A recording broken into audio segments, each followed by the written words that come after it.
Hi, I'm Carl Weber. Welcome to Video Aided Instructions English Grammar Series. This is the Parts of Speech program. Think of a sentence as a kind of machine, a machine for communicating ideas. The machine is made out of parts that are called words. Now, if you were an auto mechanic, you'd have to know about the different kinds of parts that go to make up a car. The transmission, the carburetor, the ignition, the radiator, and so on. A car has to contain the right parts, properly installed and well maintained if it's to run.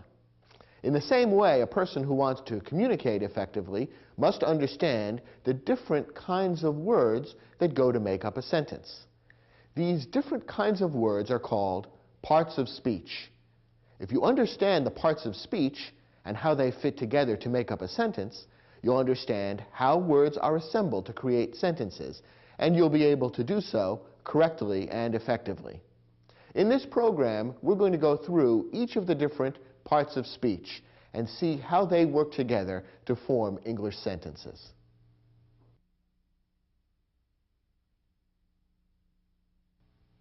There are 9 different parts of speech in English. That is, 9 different kinds of words that are used in creating sentences. In this first lesson, we'll talk about 3 of the parts of speech: verbs, nouns, and pronouns. Let's begin with verbs. As you recall, every sentence in English can be divided into 2 main parts: the subject and the predicate. The subject is what the sentence is about. The predicate tells something that the subject is or does. And within the predicate, the single most important word is the verb. A verb expresses action done by or to the subject, or it expresses a state of being of the subject. As you can see, the verb is always closely related to the subject. It tells either what the subject is or what the subject does. As you can imagine, there are many different kinds of verbs, because verbs express all kinds of actions, activities, or states of being on the part of the subject. Here are some examples of typical verbs: go, decorate, believe, is, appears. Let's look at each of these examples. Perhaps you can come up with a sentence in which each of these words would be used as a verb. Let's start with the first one, go. Can you come up with a sentence that uses the verb go? How about this one? I go to school every day. Here, the verb go is expressing an action being done by the subject, I. It tells something that I, the subject, do. How about our second example, decorate? Can you come up with a sentence including that verb? Here's one. Every spring, we decorate the gym for our annual dance. Here, the verb decorate expresses an action being done by the subject, we. It tells something that we do. We decorate. How about the verb believe? I believe it's going to rain today. Here, the verb believe is expressing an action being done by the subject, I. Notice that in this case, the action is completely internal. It's a mental action, which means it's something that other people can't see happening. Nonetheless, it is an action. So the verb believe is expressing an action in that sentence. How about the verb is? Can you come up with a sentence that uses the verb is? The weather is cloudy today. Here, the verb is linked with the subject weather. Is it expressing an action or a state of being? The verb is expresses a state of being. It isn't telling us something that the weather is doing. Instead, it's telling us something that the weather is. It is cloudy today. How about our last example, appears? Is this verb a verb that expresses an action or a state of being? Well, the verb appears is an interesting example because it can do either one. In some sentences, the verb appears expresses an action.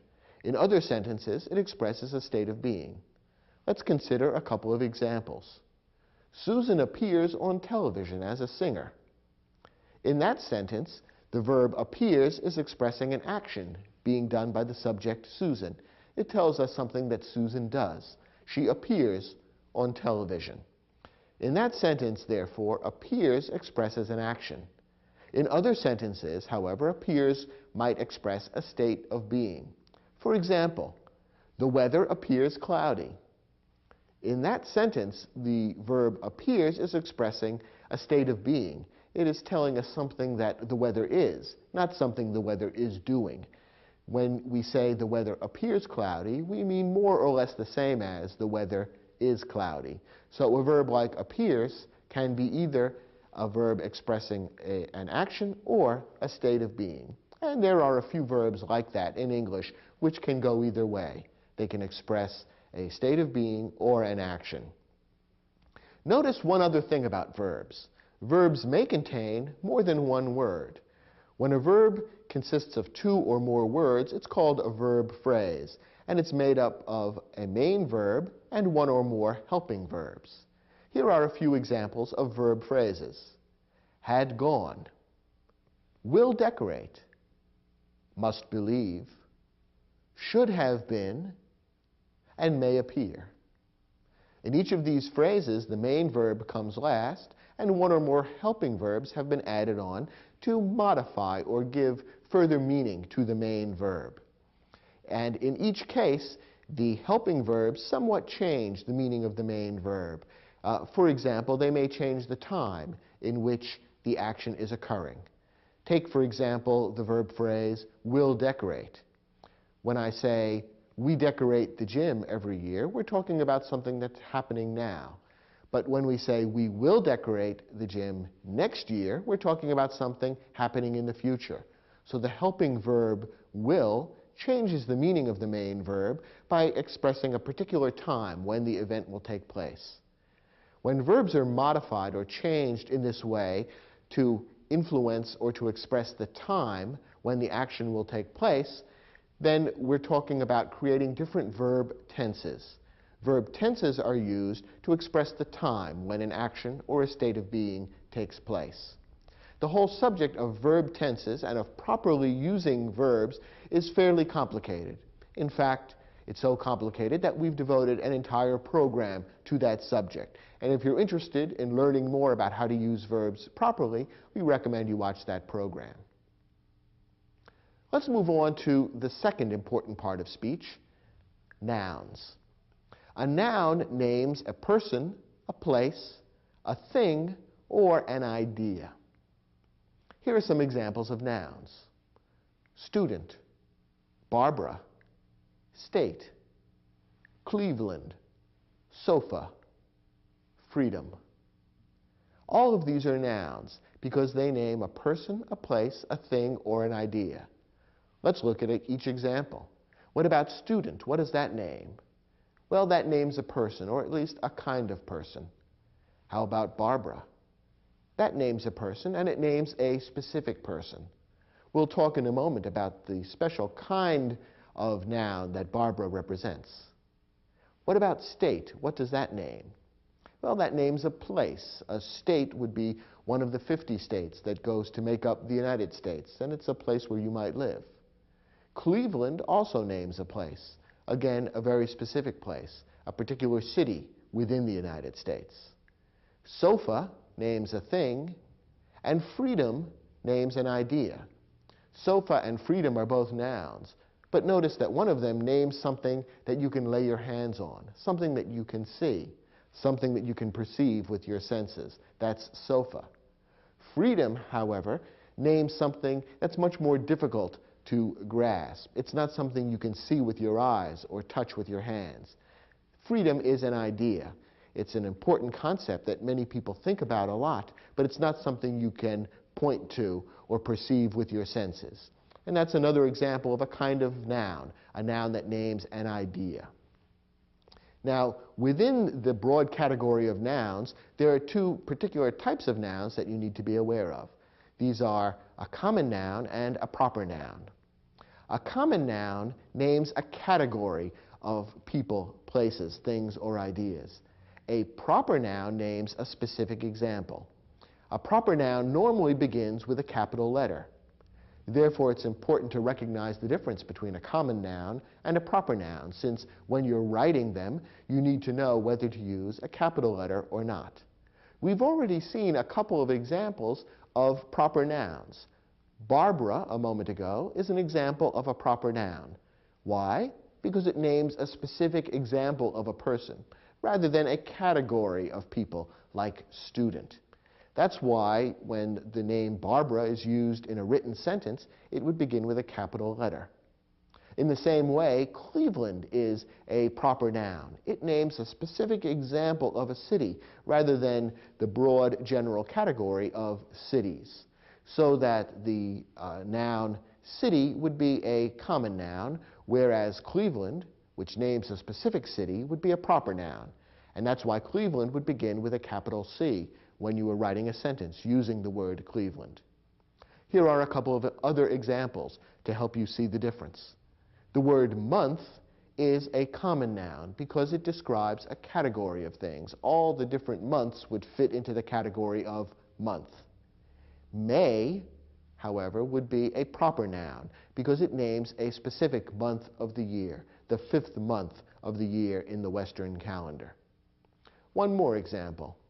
The noun ocean is a common noun. It describes a general category of things. Large bodies of water are called oceans, and all the oceans in the world fit into that category.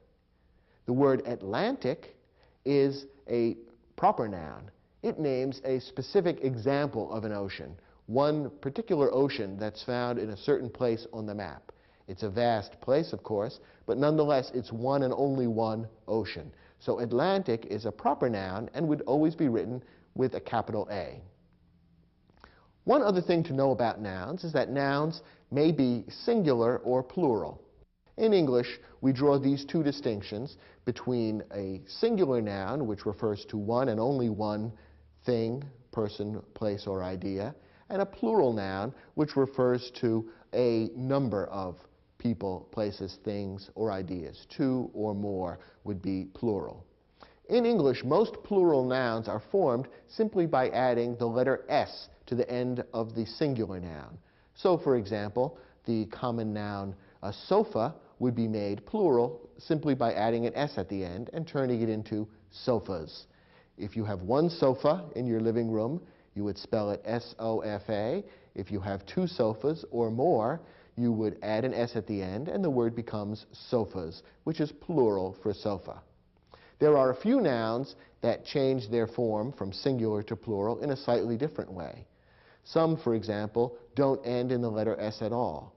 The common noun man becomes men in the plural. Similarly, woman becomes women in the plural, and child becomes children in the plural. Some other words do add an S at the end, but also change their spelling in some other way when they move from singular to plural. So, for example, the noun leaf, which is singular, becomes leaves in the plural. The F turns into VE, and then the S is added as well. When you learn a new noun, perhaps by looking it up in the dictionary, make a note of how the plural is formed. And in particular, if the plural is formed in an unusual way, make a note of it so that you'll be able to spell it correctly the next time you use the word in a sentence. The third important part of speech is pronouns. A pronoun is a word that takes the place of a noun or a group of nouns. Here are some examples of pronouns. He, she, it, we, they, some, any, who, which, someone. There are many more examples of pronouns and various kinds of pronouns. Again, pronouns are a complicated subject, and we've devoted an entire program in this series to learning all about pronouns and how to use them correctly. So in this program, we're going to speak briefly about pronouns and explain some of the basics that you need to understand. We say that a pronoun takes the place of a noun or a group of nouns. Now, why would you want to use a pronoun in place of a noun or a group of nouns? The basic reason is to avoid unnecessary repetition. Suppose you were writing a story about someone named Mark, and Mark did a number of things in the story. It might get rather tiring to keep referring to Mark by name. Mark went for a walk. Mark walked in the park. Mark saw birds. Mark saw trees. Mark decided to go for lunch, and so on and so forth. By the time you finished reading one page of that story, the reader would be tired of hearing the name Mark repeated over and over and over again. Therefore, pronouns were invented to provide a little relief and a little variety. The second time you refer to Mark in that story, you don't have to use the noun Mark. Instead, you can substitute the pronoun he, or in other contexts, a pronoun like his or him. So, for example, your story about Mark could talk about Mark going for a walk and then saying he decided to have lunch. He went with his brother and they enjoyed lunch together. By using the pronouns he and his and they, the same nouns don't have to be repeated over and over again. The sentence becomes a little more enjoyable and interesting to read, and you don't have the boring repetition of the noun over and over again. So pronouns were invented basically as a way of adding greater variety to writing and making it unnecessary to keep repeating the same nouns over and over again. As you can see, a pronoun always refers back to some noun, or in some cases, a group of nouns. And it's important that the connection between the pronoun and the noun or nouns to which the pronoun refers be very clear. The word or words that a pronoun refers to is called the antecedent of the pronoun. Here are a couple of examples of how an antecedent works. Angela quickly ate her lunch. What pronoun do you notice in this sentence? The pronoun is her. Now, what noun does the pronoun her refer to? Or what noun does the pronoun her take the place of? It refers back to Angela. It takes the place of Angela because in writing this sentence, the author could have repeated that noun, Angela. The sentence could have said, Angela quickly ate Angela's lunch. But that sounds a little awkward and repetitious, doesn't it? So instead, the writer substituted the pronoun her for the noun Angela's and wrote, Angela quickly ate her lunch. That means that the antecedent of the pronoun her is Angela. Angela is the noun to which the pronoun her refers. And you'll notice that the two match in the following way. Is Angela a male or a female? Well, in English-speaking countries, the name Angela is normally used for a female, a woman, or a girl. And that's why the pronoun her has been used, because the pronoun her is also female. It refers to a woman or a girl. So the pronoun and the antecedent in this case have to match in terms of gender, that is, in terms of male or female. And in the special program All About Pronouns, we'll talk more about the importance of making sure that a pronoun and its antecedent match in various ways. Gender is one of the ways in which the pronoun and its antecedent have to match. Here's another example. Jeremy asked Paul to give him a ride. What's the pronoun in this sentence? Here the pronoun is him. Now, can you tell what noun him substitutes for or refers back to? In this case, the pronoun him refers back to Jeremy. We can tell by reading this sentence that Jeremy is asking Paul to give Jeremy a ride. That's the logical interpretation of the meaning of the sentence. So the pronoun him refers back to an antecedent, Jeremy. It's always important when you use a pronoun to be sure that you're clear as to what the antecedent is, so you can make sure that the meaning of the sentence is clear, and so that you can make sure that the pronoun and its antecedent match in every way that's important, including gender. In these two sentences, the pronoun does match the antecedent, and therefore the pronoun is correctly used. In your study guide, we've provided an exercise to test and reinforce the information you've learned in this lesson. Please turn to your study guide and try your hand at that first exercise.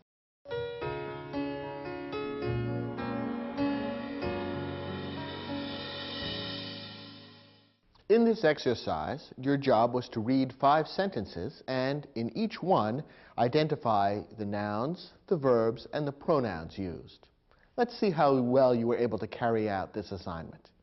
Let's look at the first sentence. When Nichole read the letter, she realized that she must change the plans for her vacation. Let's begin with the nouns. How many nouns did you identify in this sentence? This sentence actually contains 4 different nouns. The nouns are Nichole, letter, plans, and vacation. One of these nouns is a proper noun.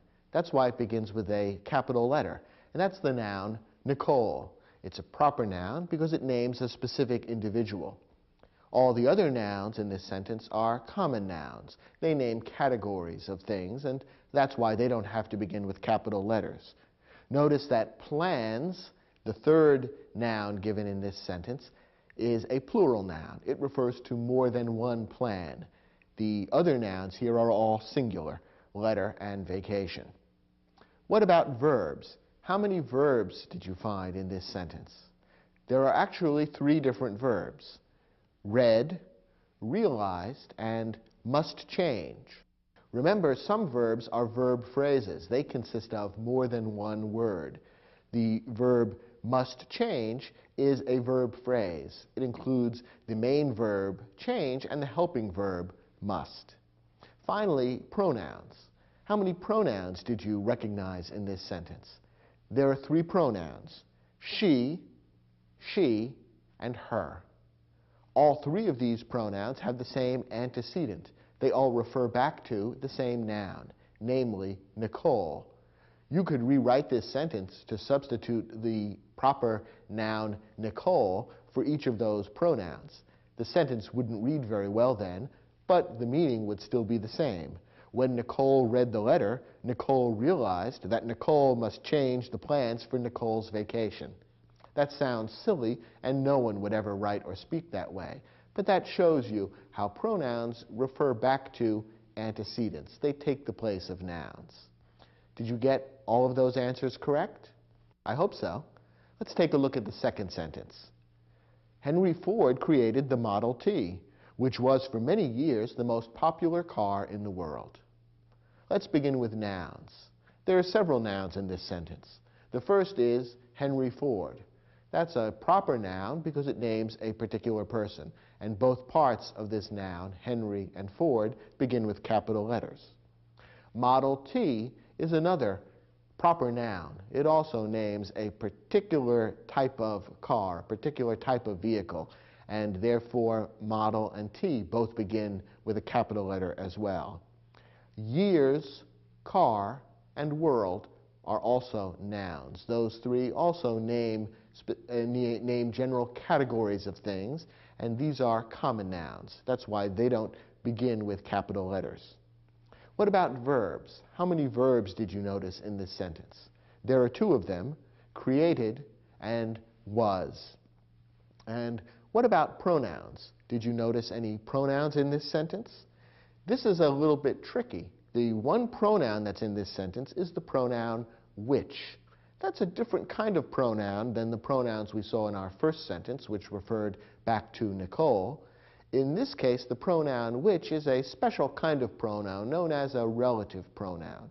It's not important for you to remember the term right now, but generally speaking, relative pronouns are used to connect one clause or one part of the sentence to another. And in this case, you can see that the relative pronoun which connects the first and the second parts of this sentence together. The pronoun which refers back to Model T. The Model T was for many years the most popular car in the world. So a relative pronoun does have an antecedent, just like the personal pronouns that we saw in the previous sentence. Again, it's not important right now to learn the names of the different types of pronouns, but it's good to recognize that a word like which acts more or less the same way as a noun, but which takes the place of a noun, is in fact a pronoun, just as she or he are pronouns. Let's look at the third sentence. Is anyone in your class interested in attending next week's seminar on Italian painting? Again, let's begin with nouns. Which nouns did you recognize in this sentence? The nouns here are class, weeks, seminar, and painting. You might be curious about the second noun here, weeks, which ends with an apostrophe S. The apostrophe S is usually used in English to turn a noun into a possessive noun. and you use the possessive form of the noun when describing something that belongs to or is related to the noun. In this case, the seminar belongs to next week or is related to next week. Next week is when that seminar is going to be held. So you can refer to that in English as next week's seminar and use the possessive form of the noun week. It remains a noun. It simply takes on a slightly different form by adding the apostrophe s to turn it into the possessive form. So those are the nouns that appear in this sentence. What about verbs? Which verbs did you notice? Well, there's one verb in this sentence, and it's a slightly tricky one. The verb is a verb phrase, is interested. Notice that the words that make up a verb phrase can sometimes be separated by other words. One of the times when the words in a verb phrase are separated by other words is in a question like this. This particular sentence is asking a question. It's an interrogative sentence. And in an interrogative sentence, most often, the order of the words is a little different than in the most common declarative sentence. And one of the things that often happens is that the words in a verb phrase are separated by other words. Imagine if you were to change this sentence into a declarative sentence, making a statement rather than asking a question. You would probably bring the words of the verb phrase back together. You would say something like, anyone is interested in attending next week's seminar. And the two words of the verb phrase, is interested, would now be reunited. But to turn it into a question, we break them up in the order in which we've shown in this sentence. So, is interested is the verb phrase, interested is the main verb, is the helping verb. What is the subject of the verb is interested? It's the pronoun anyone. And this particular sentence, in fact, contains two different pronouns, anyone and your. We've already said that there are many different types of pronouns. Pronouns act like nouns, but they take the place of nouns. The pronoun anyone is from a class of pronouns known as indefinite pronouns. And they're called indefinite pronouns because they refer to one or more nouns that are indefinite, that are not specifically stated. Who or what is anyone? Well, we really don't know. The antecedent of the pronoun anyone is not definite. The person who is asking this question, the person who is stating this sentence, is referring to some unknown person in your class who might be interested in next week's seminar. Since the person is unknown, that person is referred to using an indefinite pronoun, anyone. Other examples of indefinite pronouns are someone and no one. All of these refer to people who are not specifically named, and that's why they're called indefinite pronouns. And finally, your is also a pronoun. And here, the antecedent doesn't appear in the same sentence. The antecedent, that is, the person to whom your is referring, is you. It's not exactly stated in the sentence, but it's something that's understood. When you or your are used as pronouns in sentences, the person who's being referred to is you, the listener, the person who is hearing the sentence, or the person to whom the sentence is addressed. So here we have a couple of pronouns being used in slightly unusual ways. We have the indefinite pronoun anyone and the pronoun your being used to refer to you, the person hearing the sentence. Let's look at our fourth example. Tim bought several beautiful rugs while he was traveling in Turkey. Again, let's begin with the nouns. How many nouns did you recognize here? Well, there are three. Two proper nouns, Tim and Turkey, and one common noun, rugs. How about verbs? How many of those did you recognize here? There are two. One is a single word, bought, which describes something that Tim did, and the other, a verb phrase, was traveling, describes something else that Tim did. Finally, what about pronouns? Did you notice any pronouns here? There's one, the pronoun he, and what's the antecedent of he? To whom does he refer? What is the noun that he takes the place of? The antecedent of he is Tim. The sentence could be rewritten and substitute Tim for he. But again, it would be less interesting and a little more awkward and rather repetitious. which is why the pronoun is used instead. Let's look at our last sentence. When you are designing a bridge, safety is the most important consideration. What nouns did you notice in this sentence? There are three nouns: bridge, safety, and consideration. Notice that bridge describes a thing, while safety and consideration describe ideas. Nouns very often refer to concrete physical things, things that can be seen or perceived with the senses, but remember that nouns can also refer to ideas. And safety and consideration are both ideas. They're things that you can't see or lay your hands on. No one can point to or touch something like safety. Instead, it's an idea in the mind, but it is used in the same ways as any other noun. For example, it's used as the subject of a verb. So that's how we recognize that safety and consideration are nouns, even though they don't describe concrete things the way most nouns do. What about verbs? What verbs did you notice in this sentence? There are two verbs. Are designing is a verb phrase, and is another verb.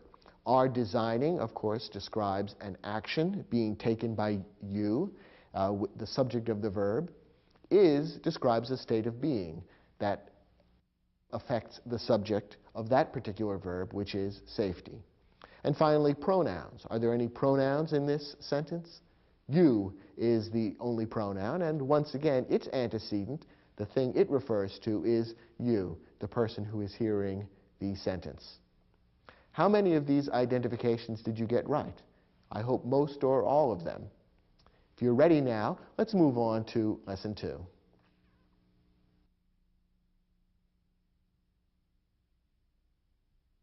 In this lesson, we'll talk about three more parts of speech: adjectives, adverbs, and articles. These three types of parts of speech have more in common than beginning with the letter A. All three are modifiers. In grammar, the word modify is used in a special way. To modify something is to change it. Adjectives, adverbs, and articles all modify other words by giving more information about them. Let me explain how this works. Let's start with adjectives. An adjective modifies a noun or pronoun. That is, when an adjective is used in a sentence, it gives more information about or gives further explanation about some noun or pronoun that appears in the sentence. Here are some examples of adjectives: large, unusual, green, impossible. Each of these words, if they were used in a sentence, would give more information about a noun or pronoun that appears somewhere in the sentence. They give more information, and therefore we say they modify the noun or pronoun. For example, if I were writing a sentence about a boat, that word boat would be a noun.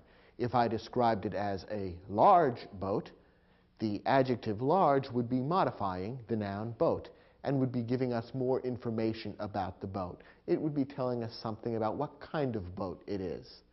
In the same way, the adjective unusual would give more information about the noun hat, in a phrase like that unusual hat. The green tree, the adjective green gives more information about the tree. And an impossible task, the adjective impossible, gives more information about or explains something more about the noun task. Now, in each of the phrases that I've just used as an example, the adjective comes before the noun. And in the English language, that's usually where adjectives go. However, adjectives can also be used in another way in sentences. The adjective can come after a verb of being, and the verb of being would then link the adjective to the noun, which is the subject of the verb. So, for example, rather than referring to that impossible task in a phrase like that, I could say, this task is impossible. Now, the noun task is the subject of the verb of being, is. And what comes after the verb of being is the adjective impossible. So you can see that in that sentence, the verb of being is links the noun, task, and the adjective, impossible, and shows that the two belong together.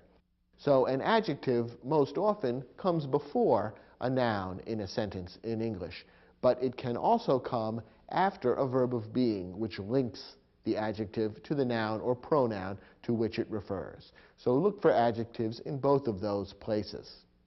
Now, sometimes a word which is usually used as a noun or pronoun can be used in a sentence as an adjective.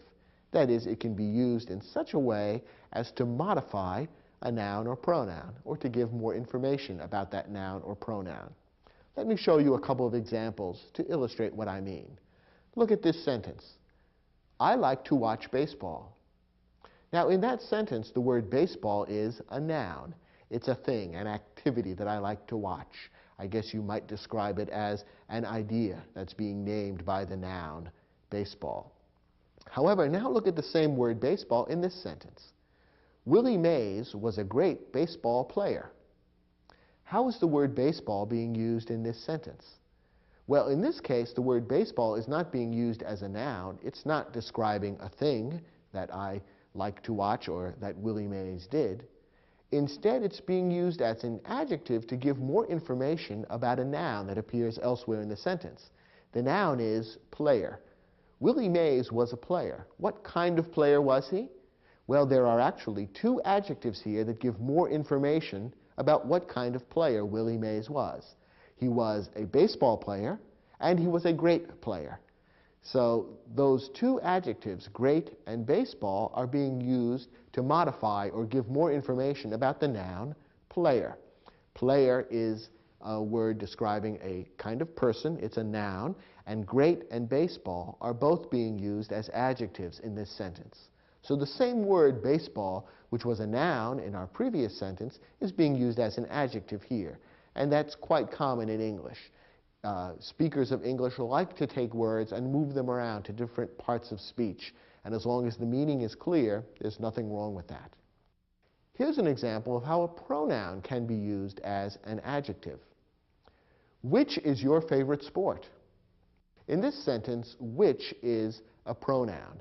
It happens to be an interrogative pronoun. It's a particular use of pronouns. And again, in our special program about pronouns, we'll talk about the various kinds of pronouns, including interrogative pronouns. But now look at the same word which in this sentence. Which sport do you enjoy the most? In this sentence, the same word which is being used as an adjective. It describes, modifies, adds information about the noun that follows, sport. It tells us that we're referring to a particular sport, namely the sport that you enjoy the most. So the same word which is used as a pronoun in one sentence, can be used as an adjective in another sentence. It all depends on how the word is used. And in this case, because you can see that it modifies the noun that follows, you can tell it's being used as an adjective rather than as a pronoun. One particular type of adjective is important enough to be considered a separate part of speech, and these are articles. An article introduces a noun, and in English there are just three articles, a, an, and the. The is called the definite article because when it's used, it states that the noun that follows is one specific noun as opposed to any example from the category. A and an are indefinite articles because when they are used, they are referring to any example from within the category. So, for example, if I say, gee, I would like an apple for lunch, I'm not specifying any specific apple. I'm just saying any old apple would be great for my lunch.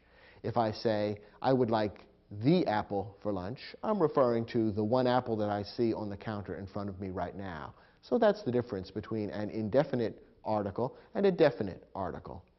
The only difference between a and an, which are both indefinite articles, is that an is used in front of a word that begins with a vowel sound, an open sound like apple or orange. The article a is used before a noun that begins with a consonant sound, a closed sound like potato or tomato.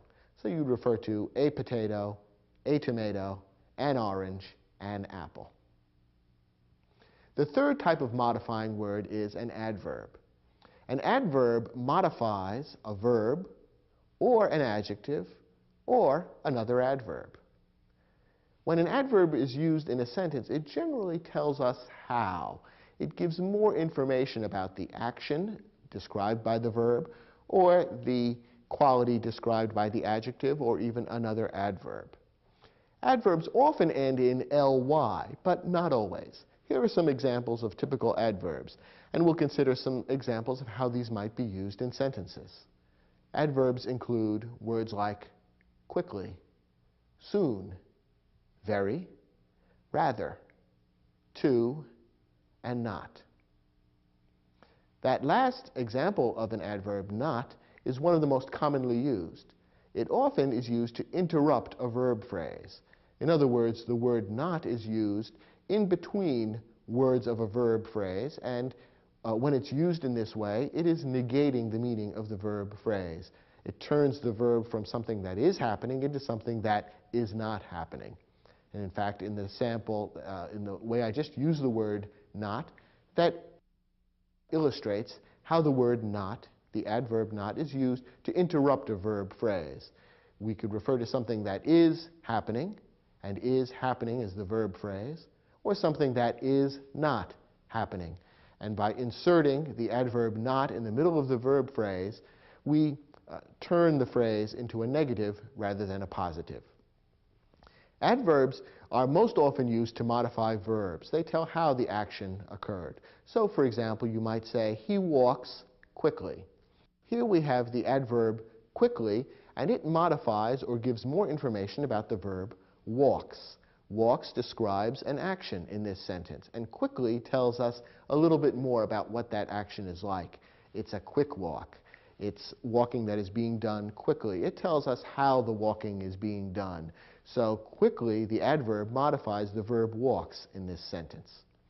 Notice how adverbs can also be used to modify adjectives or even other adverbs. Compare the sentence we just said, he walks quickly, with the following other sentences to see how these combinations of words can work together. He walks quickly. Quickly is an adverb modifying the verb walks. Now let's say he is quick. The word quick, what part of speech is that in this sentence? In this sentence, the word quick is an adjective. It describes he, the pronoun he. It modifies he, tells us something about him. He is quick.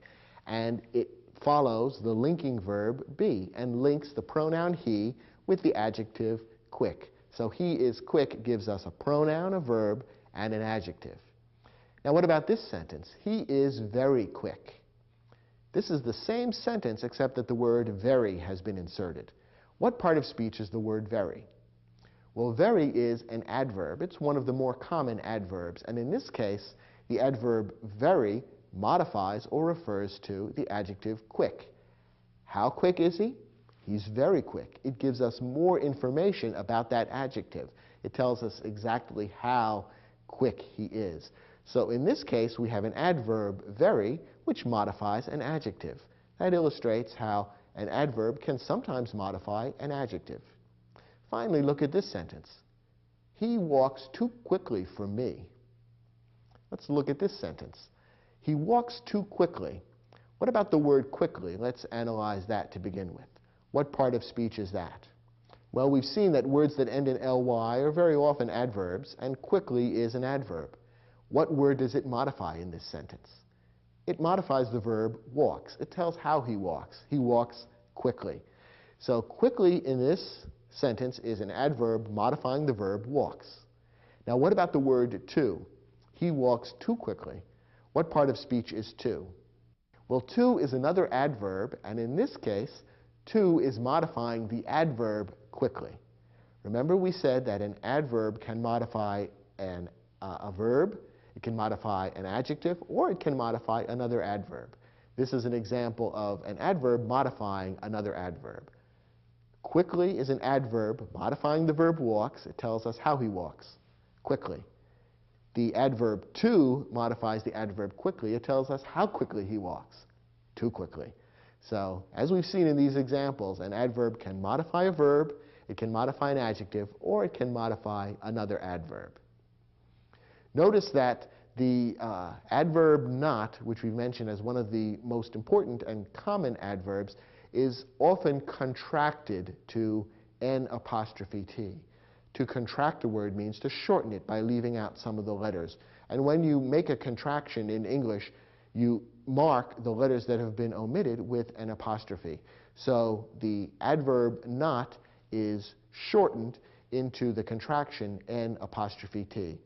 So for example, look at these two sentences. William is not going to the movies with us. Here the adverb not appears in the middle of the verb phrase is going. Remember that the adverb not isn't part of the verb phrase, even though it interrupts it. The verb phrase in this sentence is going. Not is an adverb which, in this case, interrupts the verb phrase or appears in the middle of it and changes its meaning to a negative. He is not going to the movies with us. Now look at this sentence. Sharon isn't going either. What's the verb phrase in this sentence? In this sentence, the verb is going. And in between, we have the adverb not, which has been contracted to N apostrophe T, pronounced int. Sharon isn't going. So even though is does not appear in this sentence as a word by itself, nonetheless, if you're asked what the verb is in this sentence, the correct answer would be the verb phrase is going. And not, the contraction N apostrophe T, has been stuck in the middle to negate the meaning. This sentence could have read, Sharon is not going either. But most often, for ease of reading, we would contract not to N apostrophe T and turn it into Sharon isn't going either. The use of contractions is considered slightly less formal than using the full word. So depending on the kind of writing you're doing, you may or may not choose to use contractions. But in most writing, contractions are considered appropriate, and this is an example of how they're used. So remember that the adverb not would not be considered part of the verb phrase, even though most often it would interrupt it. In your study guide, we've provided an exercise that will give you a chance to test your understanding of these concepts related to adjectives, articles, and adverbs.